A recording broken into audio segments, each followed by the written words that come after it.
Every time I'm on a cruise, if I'm at 200 mgs of test a week, I'm always right about 1100. Yeah, like 1050. Really? Pretty good. But I know guys that have to run 500 mgs a week to get that. Yeah, my body does not work like that. You can't just throw.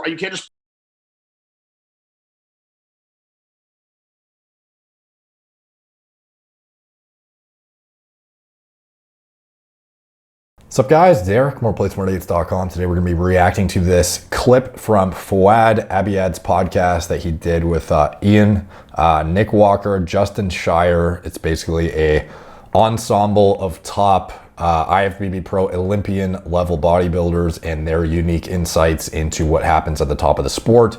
I don't really know of another place where you can get the kind of insight on, I don't know, diet, training, etc. that you get on his channel.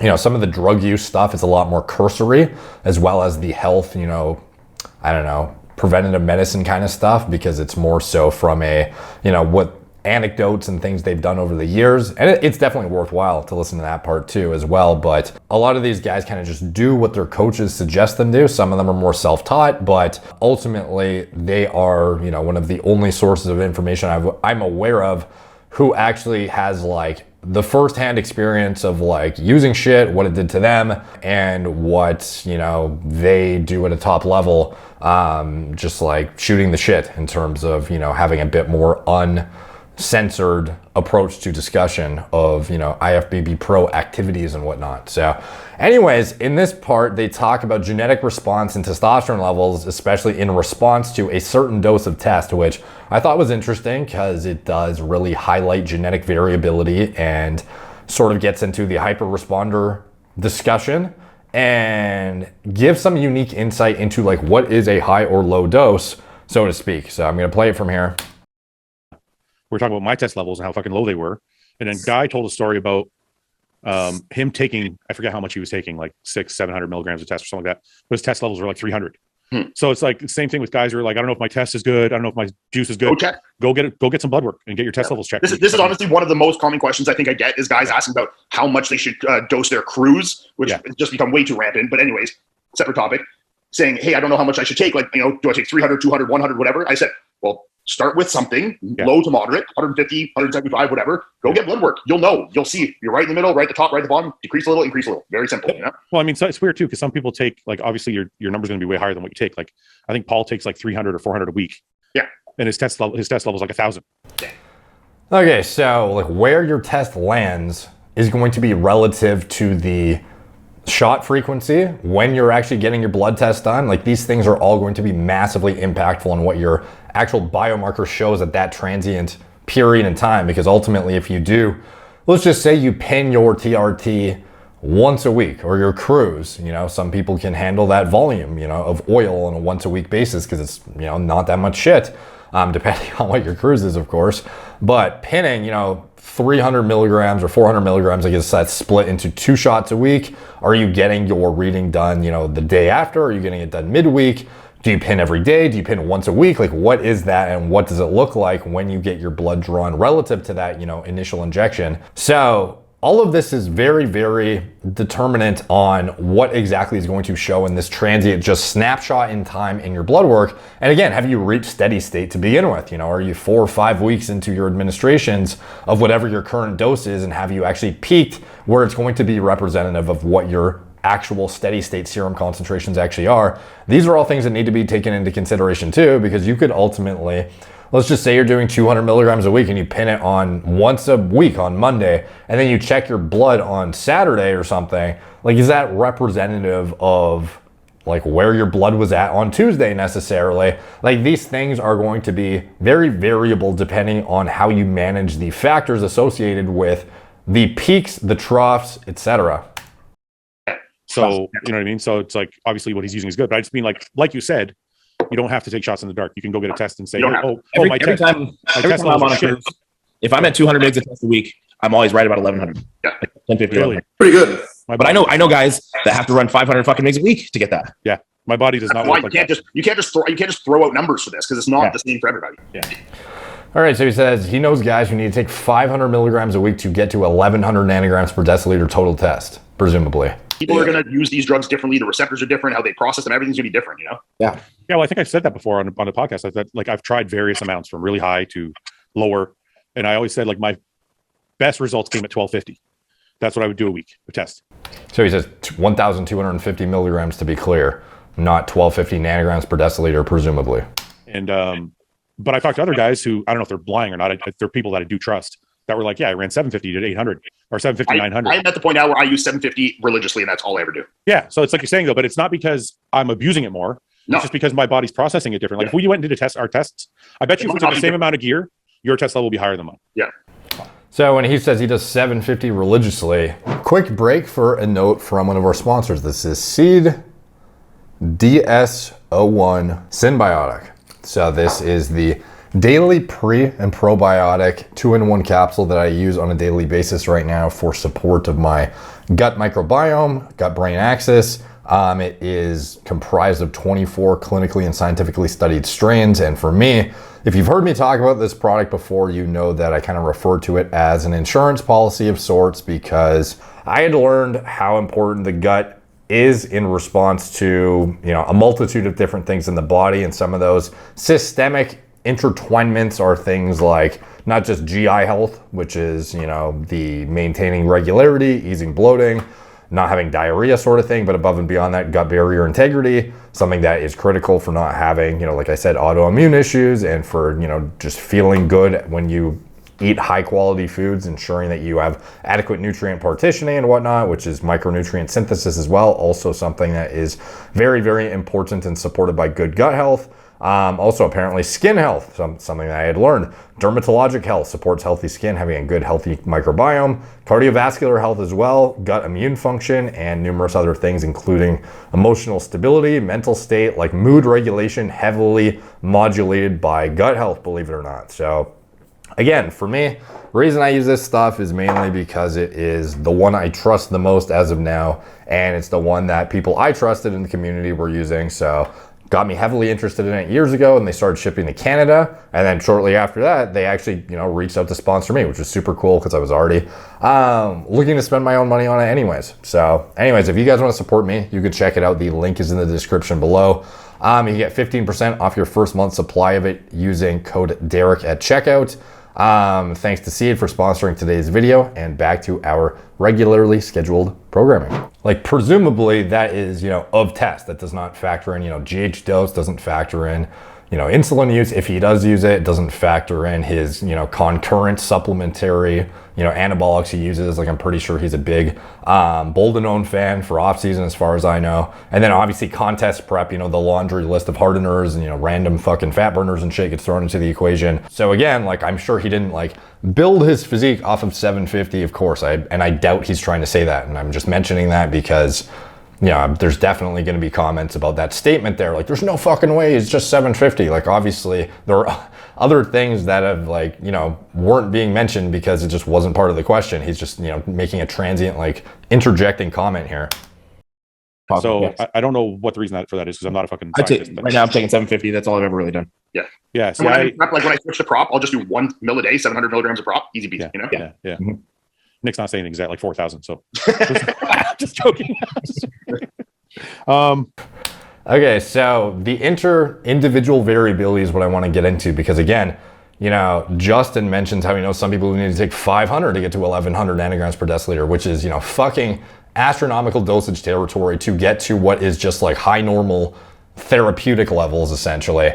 So one thing that is worthwhile to touch on is your test levels do not necessarily dictate everything. It's yes, this is the actual hormone that will bind, cause transcriptional activity, and actually induce muscle protein synthesis subsequent to AR binding. But the literal level on a piece of paper, variability between individuals is wildly different when it comes to one guy could build more muscle with 500 nanogram per deciliter total test versus another guy who has 1,500 who is smaller and weaker.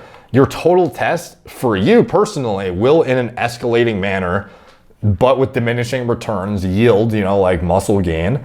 However, just because your level is higher than another guy doesn't mean you're going to gain more muscle than him. And again, there's definitely an argument to be made about, especially if you're natural, your body is likely producing hormones based on a necessity. If you are producing more of something, it is to like actually satisfy some physiologic requirement. So if you are a guy who produces 1,000 nanograms per deciliter, like for all we know, you could be producing more than most people simply because you need more hormone to actually cause the same level of transcriptional activity at the receptor site to get the same like baseline normal amounts of, you know, effects in the brain, in the heart, in the muscle, in the bone, in the whatever.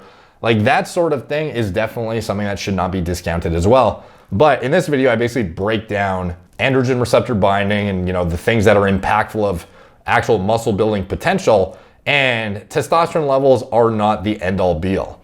In addition, in this video, I touch on exactly how much muscle is 25 milligrams, 50, 125, 300, and 600 build. And you can see in this data set here of individuals who were subjected to graded dose response, you know, analysis of supraphysiological doses of testosterone, they don't all respond the same. Their muscle growth outcomes are wildly different. You know, obviously there's like an average, and it's kind of like there are most individuals meet around the same area, but then there are some outliers who grow way more, and then some guys who respond like shit.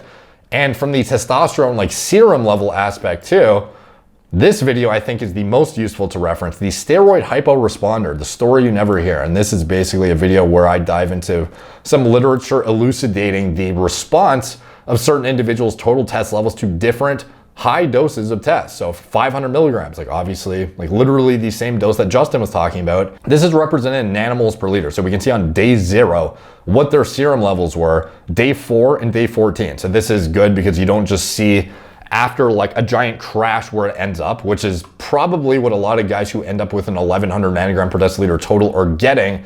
It's after using a fuck ton of hormone and then checking their blood on like the last possible day.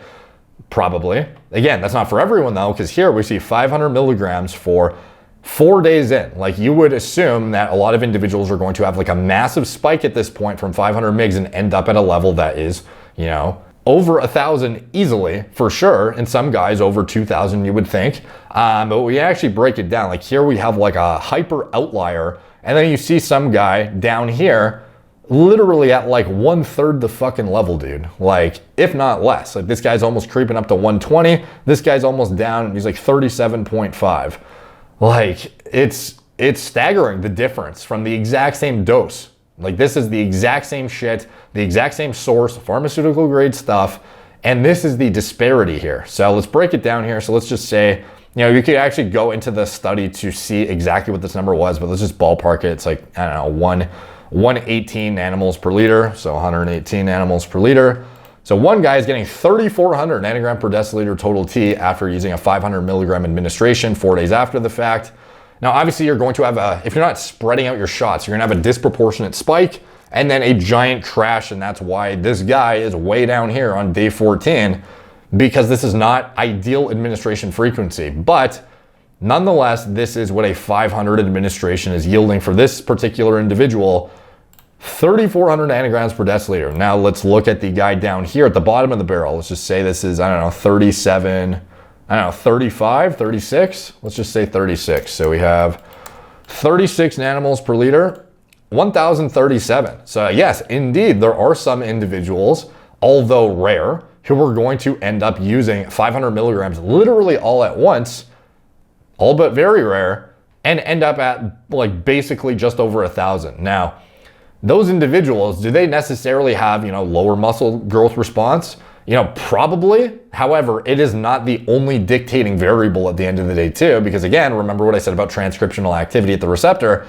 This is just individual variability of actual dose response from a serum accumulation aspect. So again, let's look at the average kind of around here. Like you have individuals closer to like, I don't know, like 60, you know, 65 area. Like what does that kind of look like? Let's just say 60 ends up at 1,729. Let's say we have an individual with, I don't know, 65. We end up at 1,873. So like in general, you're gonna see, this is one administration, by the way, too. Like this is not really representative of steady state concentrations after long periods of time of administering 500 mgs for weeks on end. So again, because they're starting off at like, you know, physiologic parameters here. So you have to keep that in mind. So this is after just like one mega fucking shot. Obviously things will accumulate as time goes on, but ultimately you have these individuals ending up in like the high, 1,000 essentially, close to 2,000 after one shot of 500 mgs. And then shit crashes down thereafter. And it looks like this on a graph. You take your giant mega shot, which is not ideal. Things shoot the fuck up. Testosterone goes super physiological, as does aromatization, as does 5-alpha reduction to DHT. And then things crash into the fucking abyss until you're basically physiologic by day 14, which is, not an ideal way to do it. It's not representative of natural function whatsoever. So anyways, like obviously if these guys were doing more small injections, like, I don't know, like 125, for example, brings them up to here after one shot, and then over time, this thing would become more and more stable and you get a more representative reading of what this dose actually is yielding. But ultimately you can see here, the blatant individual response is wildly different. And this needs to be considered when you are determining your dose. Because again, when guys are like, oh, like what's a good starting dose? Like 500 mgs. You don't know that for everyone for sure. Like there is much.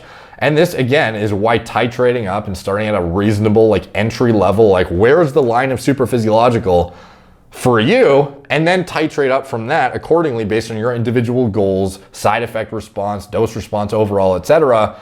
That is the ideal strategy. It's not just arbitrary numbers thrown on a piece of paper like this is the dose that works. This is the dose that works. Like some guys, this guy, does he need 500 mgs right now? I don't know. Like what is his goal exactly? What does this guy need? Is he going to be okay on a TRT of 125 a week? Like maybe not. Maybe he ends up basically barely budging. I don't know. Like it kind of depends what the individual's response is like. And there is, some people are going to hear Justin saying I've heard some guys need 500. It's fucking rare, but that's not completely out of the question.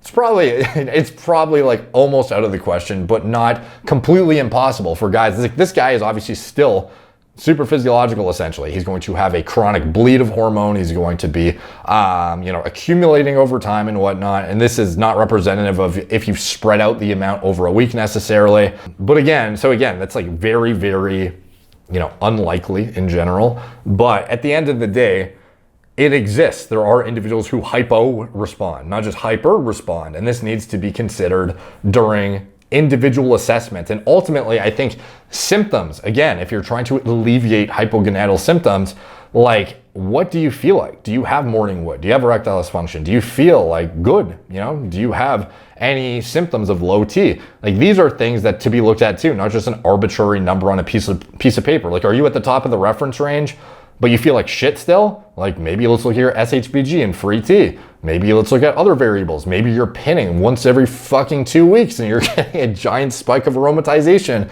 that you could otherwise avoid and feel way better without having a giant massive influx of androgens and estrogen and having a more steady, stable blood serum concentration, more representative of natural endogenous production. All things to consider. So again, kind of a interesting tangent of individual response to different test doses. And it's definitely to be considered. This variability is massive and needs to be considered during your endeavors from a TRT aspect, from a whatever aspect. So anyways, hope you guys enjoy that. Hopefully you learned something. Check out my blog, moreplates.com. Follow my Instagram, I'm moreplates.8. Check out Fouad's podcast. Again, like I mentioned, great entertainment and shit from top bodybuilders. And subscribe, check out anything I'm associated with if you want to support the channel. My preventative medicine hormone replacement therapy platform if you want to get medical oversight from high quality doctors who represent the same quality of information I try to put out on my channel, and stay up to date on the most cutting edge literature for endocrinology, pharmacology, biology, etc. and understand shit like this. It would be prudent to get a high quality doctor in your camp, regardless if it's from my platform or if it's from another platform. There are a lot of cookie cutter clinics out there that just exist to maximize how many prescriptions they can pump out and get guys on cookie cutter scripts of TRT, HCG, and astrazole, get you in and out the door, and do not care about stuff like this. You don't want that. You want a high quality doctor who will work with you, is mindful of your health, and is trying to work with you to maximize your quality of life, vitality, health metrics, etc. And not just from a hormone intervention standpoint with pharmacology, but also natural stuff too. Because again, a lot of guys who think they are low T2 might otherwise just have, hypercortisolemia. That was kind of a weird way to say it. Hypercortisolemia, have shitty sleep hygiene, have this, have that, be chronically redlining their sympathetic nervous system with high doses of caffeine and stimulants. These are things that often go overlooked, and then guys think oh, I have a fucking 200 nanogram per deciliter total and I'm only in my 20s. like, and I need TRT. Like, maybe you don't. Maybe there are other things you can fix and then see where you land before you just automatically determine and go to a clinic that's going to prescribe it to you. You know, I need TRT because arbitrary number on piece of paper was bad for one snapshot in time, despite all of these factors that could have led to it. So just be mindful of that. And I cannot overstate the importance enough of getting a high quality doctor, especially if you're a blasting bodybuilder too. Having doctors who understand the importance of angiotensin receptor blockade, lipid modulation, blood pressure, left ventricular hypertrophy, all the risks associated with bodybuilding and how to manage risk profile. Definitely worthwhile to have a non-judgmental doctor who understands this shit. If you want to support my channel, anything else that's in the video description, recommended diet model for gaining muscle and sports performance whilst being mindful of micronutrient intake. Anything else that's down there, all supports me. It's much appreciated. Talk to you guys soon.